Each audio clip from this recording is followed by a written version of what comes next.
All right, welcome back. We are still in Matthew 26, and we are right in the middle of the Last Supper, which was a Passover meal.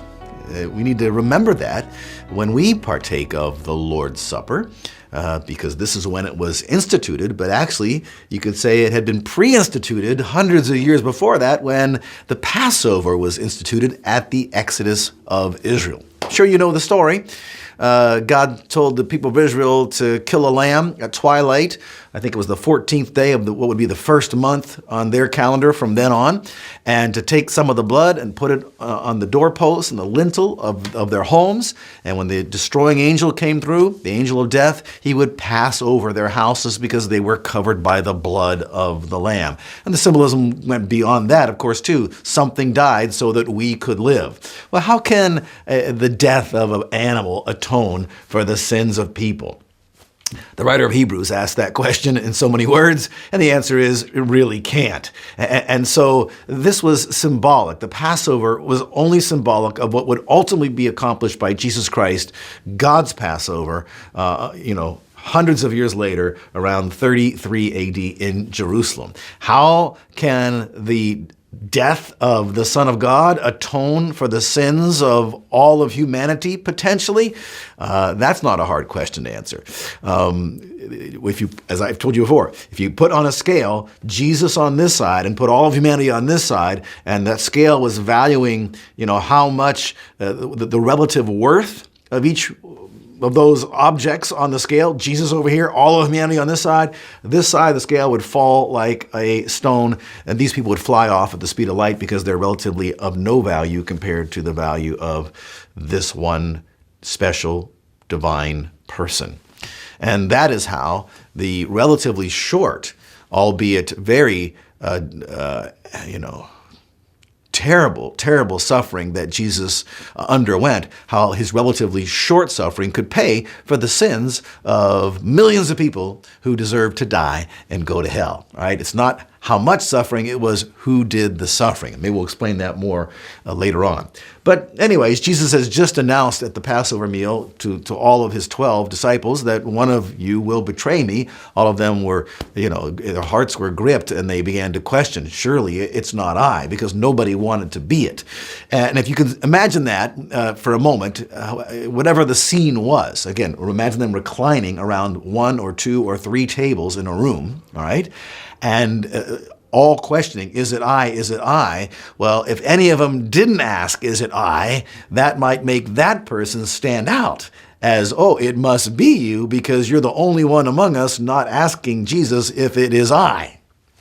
And so for that reason, I think is why we continue to read in Matthew 26 and verse number 25. And Judas, who was betraying him, answered and said, surely it is not I, Rabbi. Well, there's the big phony.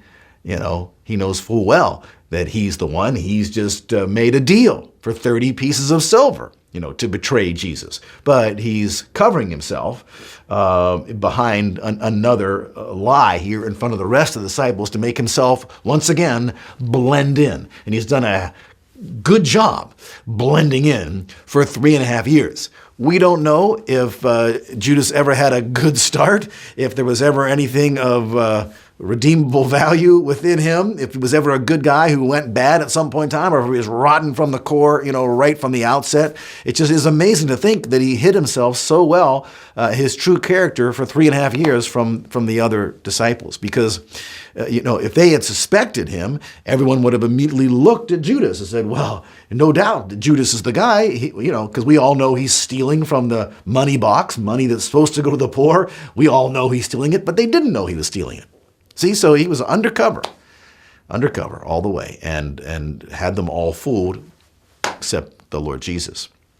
Now, remember I told you that it's commonly believed that John wrote his gospel quite a long time after Matthew, Mark, and Luke wrote their Gospels. And it is possible that he had access to their accounts when he wrote his account, and so intentionally said, I'm going to bring out some facts that nobody has known But I was there. I mean, John was there at the Last Supper, at this Passover meal with Jesus, and he had some insight that no one else had. And it gives us some insight as we try to imagine what was going on here. We got to jump over to John chapter 13.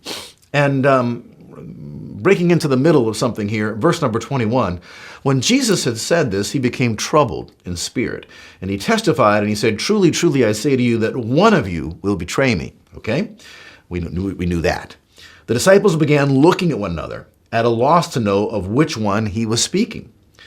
Now listen to this. There was reclining on Jesus's bosom, or chest, one of his disciples whom Jesus loved. Well, it doesn't name that disciple whom Jesus loved, but that disciple, again, lying, reclining at table. You know, if you're lying like spokes on a wheel, your back is to someone else's front, okay? And that's how it goes. You're all lying on one side, probably. And so this disciple whom Jesus loved is lying back, and he can just lean over and put his head right on Jesus' chest and just talk to him like real close, face to face. And that's what's happening. And so Simon Peter, who's somewhere in the room, gestures to that unnamed loved disciple, who we assume is John, and he said to him in verse number 24, "Tell us who it is of whom he is speaking." And it wasn't necessarily verbalized, but, just like one of those type of, tell us, we got to find out who it is. And so he, leaning back thus on Jesus' bosom, said to him, "Lord, who is it?" Then Jesus answered, "That is the one for whom I shall dip the morsel and give it to him." So when he had dipped the morsel, he took it and gave it to Judas, the son of Simon Iscariot. Whoa. So you see, that wasn't brought out in Matthew. If you read Mark and Luke, it's not brought out there either, okay? And goodness, more insight. All right, I've got more insight still for you, so I hope that you stay right there. See you next time.